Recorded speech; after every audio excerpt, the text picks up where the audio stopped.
इसके बाद 1600 में 1757 में 1757 में प्लासी का युद्ध हुआ। इम्पोर्टेंट क्यों था प्लासी का युद्ध? पहली जीत हुई थी। इसके बाद 1764 में, इसके बाद 1765 में कंपनी 1773 में बंगाल के गवर्नर को पहले गवर्नर जनरल बंगाल के कौन बने थे? Warren Hastings. इसके बाद क्या हुआ? 1857 की क्रांति हो गई। यही साइड में कुछ समाज सुधार चल रहे थे। 1828 में काय की स्थापना हुई? 1829 में क्या है? 1856 में क्या है? इधर तक क्लियर है। 1873 में काय की स्थापना हुई? सत्य शोधक समाज की। किसने की थी? और पहली भारतीय महिला शिक्षिका कौन सी? क्लियर। इसके बाद 1857 की क्रांति हुई। ये तो किसने किया? बहादुर शाह ने की। फिर 1858 की क्रांति हुई। ठीक है। इसमें क्या कहा गया कि भारतीय लोगों को शामिल करेंगे, तो वायसराय बनाया गया। पहले कौन बने? Lord Canning. कौन बने? लॉर्ड कैनिंग बने। इसके बाद क्या हुआ? 1885 में मंच दिया गया भारतीय राष्ट्रीय कांग्रेस, इंडियन नेशनल कांग्रेस। ठीक है। 1885 में स्थापना कहाँ हुई? बम्बई में। पहले कहाँ होना था? पूना में, लेकिन पूना में उस समय प्लेग आ गया था, बीमारी हो गई थी, इस वजह से कहाँ इसकी स्थापना की गई? बम्बई में। और इसको किसने स्थापना करवाई थी? AOU। ठीक है। पहले अध्यक्ष कौन थे? व्योमेश चंद्र बनर्जी। पहली महिला अध्यक्ष, पहली भारतीय महिला अध्यक्ष। क्लियर। इसके बाद क्या हुआ? 1903 में क्या घोषणा कर दी? बंगाल का विभाजन किया जाएगा। 5 में लागू कर दिया। क्लियर है। इस समय कौन था गवर्नर जनरल? कर्जन। इसके बाद 1905 में हमने क्या घोषित किया? क्या जो बंगाल का विभाजन हुआ है तो हम स्वदेशी आंदोलन करेंगे। तो जब 1906 में हमने अपना लक्ष्य क्या घोषित कर दिया? स्वराज। क्या कर दिया? और स्वराज मेरा जन्मसिद्ध अधिकार, मैं इसको लेके रहूंगा। किसने कहा था? बाल गंगाधर तिलक ने। 1906 में क्या स्वराज लक्ष्य घोषित हो गया। हमारे बीच दो निकल के आए। कौन? गरम और निकल के आए। इन दोनों में क्या हो गया? सामंजस्य। इनके तरीका अलग अलग, सामंजस्य नहीं बन पाया तो 1907 में क्या हो गया? सूरत अधिवेशन हुआ। इसकी अध्यक्षता किसने की? राज बिहारी। और इसमें गरम दल नरम दल क्लियर। यहीं पे मुसलमानों को क्या लगा कि हम क्या हो रहे हैं? पीछे हो रहे हैं। तो 1906 में काय की स्थापना की? किसने करवाई थी? सलीमुल्लाह आगा खां। किसने? आगा खां। ठीक है। 1907 में ये हो गया। 1909 में क्या आ गया? मोरले मिंटो सुधार आ गया। इसके बाद क्या हुआ? इसमें क्या कर दिया गया? मुस्लिमों को अलग से निर्वाचन पद्धति दे दी गई। ठीक है। और क्या हुआ? सांप्रदायिकता की शुरुआत हुई। जब एक धर्म पे दूसरे धर्म को प्रायोरिटी दी जाती है तो इसका अर्थ क्या होता है? सांप्रदायिकता। और भारत क्या था? अखंड भारत था। वहाँ ऐसी कोई सोच नहीं थी, लेकिन शुरुआत कहाँ से हो गई? मोरले में 1909 में ये लोग क्या करना चाह रहे थे? फूट डालो और पहला ने क्या करवाया? बंगाल का दूसरा 1909 में मोरले में ले आए। ये हमें आपस में क्या करना चाह रहे थे? अलग करना चाह रहे थे। इसके बाद क्या हुआ? 1915 में कौन आ गए? 1907 में जब यहाँ विभाजन हो गया तो आंदोलन क्या पड़ गया? कमजोर पड़ गया। 1915 में कौन आ गए? तो देश में एक नवीन भाव आ गया। इन्हें 1 साल तक क्या किया? पूरे देश में दौरा किया।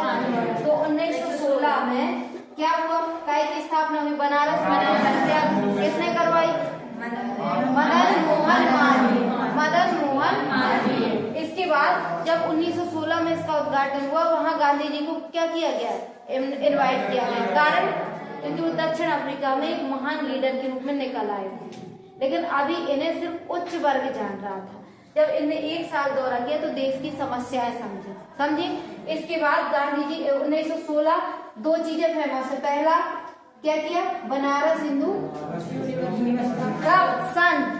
सन से चलना। 1916 में काय की स्थापना हुई? दूसरी चीज काय की 1916 फेमस है? लखनऊ समझौता। क्या हुआ था? इसमें गरम दल और नरम दल एक हो गए। क्या हो गए? अब आप लोग को पूछना चाहिए कि जब ये 1916 का वो हुआ था लखनऊ अधिवेशन, तो इसकी अध्यक्षता किसने की थी? जैसे 1907 का फेमस है क्योंकि उसमें गरम दल और नरम दल अलग हो गए थे, ऐसे 1916 का फेमस है क्योंकि इसमें दोनों एक हो गए थे। तो इसकी अध्यक्षता की थी अंबिका चरण मजूमदार। किसने की थी? किसने की थी? बोलो 4 बार, अंबिका चरण मजूमदार। अंबिका चरण मजूमदार। 1916 जो लखनऊ समझौता हुआ था उसकी अध्यक्षता किसने की थी? क्लियर? और 1907 जो सूरत अधिवेशन हुआ था उसकी किसने की थी? रास बिहारी घोष। ठीक है। 1916 की किसने की थी? इसके बाद इसमें पहली चीज क्या हुई कि गरम दल और नरम दल एक हो गए। दूसरी चीज जो 1909 का मॉर्लियामेंटो रिफॉर्म आया था, इसमें मुसलमानों को जो अलग सिस्टम व्यवस्था की गई थी, इससे हम खुश थे कि नहीं? इसको हम मानेंगे कि नहीं? नहीं मानेंगे। लेकिन हम 1916 तक एक चीज समझ गए थे कि अगर हम आपस में बट रहे तो हमारा आंदोलन क्या हो रहा है? कमजोर हो रहा है। तो फिर हमने 1916 में इस चीज को भी क्या कर लिया? स्वीकार कर लिया। क्या कर लिया? स्वीकार कर लिया। काय को 1909 के जो मॉर्लियामेंटो रिफॉर्म आया था उसमें मुसलमानों को विशेष वो दिया गया था, उसको हमने क्या कर लिया? स्वीकार कर लिया। क्लियर है? 1916 पहली बात तो इसमें क्या किया गया था? बनारस हिंदू विश्वविद्यालय की स्थापना किसने करवाई थी? मदन मोहन। किसने? दूसरी चीज लखनऊ समझौता हुआ था, अध्यक्षता किसने की थी? अंबिका चरण मजूमदार ने। और इसमें गरम दल और नरम दल। और जो 1909 का मॉर्लियामेंटो रिफॉर्म था जिसमें मुसलमानों के लिए विशेष व्यवस्था की गई थी, उसको हमने क्या कर लिया? स्वीकार कर लिया। इतना हो गया। किसी को डाउट? अब 1919 में क्या आया था? रॉलेट एक्ट आया था। क्या आया था? रॉलेट एक्ट क्यों आया था? क्योंकि अंग्रेजों को क्या लग रहा था कि हम 1916 में जब तक हम अलग अलग हो रहे थे तो अंग्रेज खुश हो रहे थे कि लोग जब बट जाएंगे, जैसे आप कहीं भी 100 लोग किसी चीज का विरोध करो और 10 लोग करो, अंतर पड़ेगा? 100 लोगों की बात सुनी जाएगी कि 10 की? 100 की सुनी जाएगी। तो जब यही चीज अंग्रेजों को समझ में आने लगी कि फिर से ये लोग एक हो रहे और फिर से ये लोग क्या करेंगे? विरोध करेंगे। अब आपको एक समय पे हर चीज को समझना चाहिए। जब ये 1919 में रॉलेट एक्ट आया होगा तो पहला विश्व युद्ध कब हुआ था? 1914 से 1918। क्या इसका प्रभाव भारत में नहीं पड़ रहा होगा? क्योंकि ये युद्ध में कौन? भारत नहीं था इसमें पार्टिसिपेट, लेकिन ब्रिटेन था। जो अंग्रेज थे वो ही लड़ रहे थे। तो वो जहाँ एनर्जी लगाएंगे हमारे देश की ऊर्जा नहीं जाएगी। जैसे यहाँ पे जो भी संसाधनों की जरूरत पड़ रही होगी कहाँ से पूरी हो रही थी? जो उनके उपनिवेश है, जहाँ जिन देशों को वो क्या बनाए? गुलाम बनाए। तो भारत भी इससे अछूता नहीं था। बस ये था कि भारत पे डायरेक्ट असर नहीं था, लेकिन यहाँ के सारे सैनिक सब संसाधन कहाँ जा रहे थे? पहले विश्व युद्ध में। तो जब ये पहला विश्व, तो अंग्रेजों को लगा कि हम ऑलरेडी कमजोर पड़ रहे। पहला विश्व युद्ध हुआ, यहाँ साथ साथ ये लखनऊ अधिवेशन हो गया। ये लोग फिर से क्या करेंगे? फिर से करेंगे। तो जब 1919 में इनको लगा कि हम लोग कमजोर पड़ रहे हैं, तो ये लोग क्या ले आए? रॉलेट एक्ट ले आए। इनने कहा कि 3 न्यायाधीशों की समिति होगी जो कोई भी निर्णय ले सकती है कि किसको हमें आरोपी बनाना, किसको नहीं बनाना, और उसके समक्ष आप कुछ भी सबूत रखो, वो उस पर डिपेंड करता है उसको मानना कि नहीं। ये चीज कहने में आसान लगती है, लेकिन जब आप कोर्ट में जाओ और ये पहले से क्लियर हो कि सब कुछ किस पे निर्भर करता है? न्यायाधीश पे। जैसे आज हमारी जो न्यायपालिका सिस्टम है, अगर आप जाते हो तो पहले आप सत्र न्यायालय जाते हो, फिर जिला न्यायालय जाते हो, फिर उच्च न्यायालय जाते हो और फिर सर्वोच्च न्यायालय जाते हो। लेकिन अगर कह दो कि जो डिसीजन हो सिर्फ ले ले सत्र न्यायालय, तो ये क्या करेगा? मनमानी करेगा ना। अब इसको पता है कि हम जो भी डिसीजन लेंगे कहाँ चेक होगा? जिला न्यायालय में। जिला न्यायालय वाला अगर कोई लेगा तो उच्च न्यायालय में, उच्च न्यायालय वाला लेगा तो सर्वोच्च न्यायालय में। तो कहीं ना कहीं हर जगह क्या है? पारदर्शिता है। अब उस समय पे उन्होंने कह दिया कि 3 सदस्यीय समिति होगी न्यायाधीशों की, वो जो भी निर्णय लेगी वो उस पर कोई प्रश्न नहीं करेगा। किसके रहेंगे न्यायाधीश? अंग्रेजों। और कानून वो जो चलाया जाएगा, सजा दी जाएगी, किसको दी जाएगी? अपन लोग को। तो क्या वो न्याय करेंगे? वो तो किसी भी चीज में फंसाएंगे ना। तो जब ये रॉलेट एक्ट आया, पहली चीज ये थी। दूसरा कर दिया कि प्रशासन में व्यवस्था के आधार पर किसी को भी जेल भेजा जा सकता है, किसी को भी गिरफ्तार किया जा सकता है, उसकी हमें सफाई देने की जरूरत नहीं है। ये काय में आया था? रॉलेट एक्ट में। इसको काला कानून बोला जाता। क्या बोला जाता? आप लोग बताओ, रॉलेट एक्ट अच्छा है कि बुरा? ठीक है। जब ये 1919 में आया तो इसी के बाद 13 अप्रैल 1919 को हम क्या मना रहे थे? बैसाखी का महीना चल रहा था, जलियांवाला बाग में थे। तो 13 अप्रैल 1919 को हम अपना उत्सव मना रहे थे। और इनको क्या लगा कि लोग क्या कर रहे हैं? रॉलेट एक्ट का विरोध। क्या कर रहे हैं? तो इनने क्या कर दिया? वो डायर ने गोली चलवा दी। 400 लोग से ज्यादा क्या मारे गए। तो इसके बाद फिर रविन्द्रनाथ टैगोर ने नाइटहुड की उपाधि त्याग दी। पूरे देश में इसका विरोध हुआ। तो इसका जब विरोध हुआ तो इसकी जांच के लिए एक समिति बनाई गई। क्या बनाई गई? कि ये क्यों हुआ, कैसे हुआ। तो इसमें उसका नाम क्या है? हंटर समिति। याद रखा करो, क्या नाम है? क्या नाम है? इधर तक क्लियर? इसके बाद क्या हुआ? जब ये बन गई 1914 से 18 पहला विश्व युद्ध चलता है। जब पहला विश्व युद्ध चलता है तो जो ब्रिटेन है, विपक्षी कंट्री जर्मनी ऑस्ट्रिया रहती है। तो तुर्की जो है किसका साथ देता है? जर्मनी जैसी देशों का। लेकिन प्रथम विश्व युद्ध में कौन जीत जाता है? ब्रिटेन। जब ब्रिटेन जीत जाता है तो जो मुसलमान, तुर्की मुसलमानों का सबसे मेन देश है। क्या था? वहीं से सारे मुसलमानों के रूल्स वगैरह आते थे। तो वहां पे सर्वोच्च पद क्या था? खलीफा। क्या था? खलीफा था। और मुसलमानों के जो शरीयत लॉ होता है, क्या होता है? इनके अकॉर्डिंग इनका सिस्टम चलता है। तो इनने क्या कर दिया? मुसलमानों पे सख्त रूल लगा दिया। किसने? अंग्रेज ने। क्योंकि वो अब क्यों लगाएंगे? कि दो पहला विश्व युद्ध जीत गए थे और ये हार गए थे। तो जब ये हुआ तो इनके जो खलीफा का पद समाप्त कर दिया गया। तो सारे मुसलमान देश क्या हो गए? नाराज हो गए। तो भारत में भी हो गए। तो भारत ने क्या सोचा कि इसका विरोध करने के लिए हम क्या लाएंगे? खिलाफत आंदोलन। समझ गए? ठीक है। इसके लिए क्या लाएंगे? अब समझना है। ये हो गया किसका? मुसलमानों का। अब हमारे यहाँ साइड में क्या चल रहा था? 1919 में रॉलेट एक्ट आया। 1916 में हम क्या हो गए? एक हो गए ना। अब इसके बाद 1919 में ही क्या हो गया? जलियांवाला बाग हो गया। तो जब हंटर समिति की रिपोर्ट आई तो जो जनरल ओडायर था उसने अपनी गलती नहीं मानी। उसने कहा मैं तो कानून का पालन कर रहा था। तो हमें और गुस्सा आएगी कि हम खुश होंगे? गुस्सा आएगी। तो हम भी तो कुछ करेंगे। तो हम कौन सा आंदोलन ले आए? असहयोग आंदोलन। कौन सा ले आए? कौन सा ले आए? तो ये अब गांधी जी थे उस समय। गांधी जी दिमाग से काम करते थे। उन्हें क्या लगा कि हम क्या ला रहे हैं? असहयोग आंदोलन। मुस्लिम क्या ला रहे हैं? खिलाफत आंदोलन। क्यों ना हम दोनों मिलकर करें? क्या करें?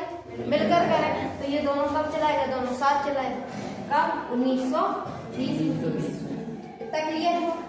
अब उस समय पे लाल बाल पाल नाम सुने? बाल गंगाधर तिलक थे। तो उन्होंने क्या कहा कि आप अपने जो विरोध कर रहे हैं उसमें धर्म को मत लाइए। क्योंकि खिलाफत आंदोलन का मुद्दा था, धर्म का था। तो बाल गंगाधर तिलक ने क्या कहा कि आप इसमें धर्म को मत लाइए। क्या करिए? धर्म को मत लाइए। तो मतभेद फिर से होने लगे। लेकिन 1 अगस्त 1920 को ही किसकी मृत्यु हो गई? बाल गंगाधर तिलक। तो ये चैप्टर भी क्लोज हो गया और फिर ये स्टार्ट हो गया असहयोग आंदोलन और खिलाफत। कॉन्सेप्ट क्लियर हुआ? अब असहयोग उस समय हमारा सर्वा उद्देश्य क्या था? कि हमें अहिंसा पे फोकस करना। अहिंसा मतलब हमारे द्वारा किसी को चोट ना पहुंचे और ना हमें एकदम से चीजों को जलाना। अब असहयोग से तात्पर्य क्या था? कि हमें ऐसा आंदोलन चलाना है जो भी जगह हम विरोध कर सके। जैसे उस समय पे जो हमारे वकील थे वो अपनी नौकरी छोड़ दिए। जो स्कूलों में टीचर थे वो स्कूल जाना छोड़ दिए। बच्चे विद्यालय जाना छोड़ दिए। सारे वर्कर्स काम करना छोड़ दिए। हमने विरोध किया क्या? मारा क्या? लेकिन हमने क्या कर दिया? असहयोग आंदोलन। क्या कर दिया? हमारा तरीका कैसा था? अहिंसा और शांतिपूर्वक। हमने क्या कर दिया? मना कर दिया, हम जाना छोड़ दिया। तो ये हमारा चल रहा था। इसी के बाद ऐसे ही चल रहा था। तो जब 5 फरवरी 1922 ये चल रहा था। बदलाव क्या एक दिन में आता है क्या? 1920 में शुरू हुआ। 5 फरवरी 1922 तक हमारा आंदोलन अच्छा चल रहा था। लेकिन क्या हुआ? चोरा चोरी कांड सुना? क्या होता है चोरा चोरी? क्या हुआ था चोरा चोरी? चोरा चोरी एक स्थान था। क्या था? स्थान था। तो चोरा चोरी में पुलिस चौकी थी। यहाँ पे जो हमारे लीडर थे वो क्या कर रहे थे? चोरा चोरी में विरोध कर रहे थे। अपने असहयोग आंदोलन था। ठीक है। लेकिन हमेशा क्या होता है? पुलिस किसका दिखाती है? अपना ज्यादा दिखाती है। पुलिस ने उन पर क्या किया? लाठीचार्ज कर दिया। वो शांत हुए। इसके बाद पुलिस ने जब जनता नहीं मानी तो पुलिस ने क्या कर दिया? गोलियां चलाना स्टार्ट कर दी। तो जनता ने भी गुस्से में आके पुलिस चौकी में आग लगा। इसी घटना को क्या बोलते? कब की घटना है? 5 फरवरी 1922। 5 फरवरी 1922 कौन सी घटना है? अब हमारे गांधी जी का उद्देश्य क्या था कि हमें क्या नहीं करना? अहिंसा नहीं, हिंसा नहीं करना। क्या नहीं करना? हिंसा नहीं करना, ये उद्देश्य था। और यहाँ क्या हो गया? पुलिस चौकी जल गई। तो ये फिर अपना आंदोलन इन्होंने क्या ले लिया? क्या ले लिया? अब जब इन्हें वापस ले लिया तो सारे जो नेता होंगे वो खुश होंगे कि गुस्सा? क्योंकि पुलिस जो थे वो निर्दोष नहीं थे। लेकिन उनका उद्देश्य क्या था? वो एक समय क्या कहते थे कि अगर आपको एक चाटा मारे तो आप दूसरा गाल कर दो। गांधी जी उस पर आधारित थे। तो जब ये इनने वापस ले लिया तो हमारे जो नेता थे उनके बीच क्या हो गया? असमंजस फिर से बनने लगा।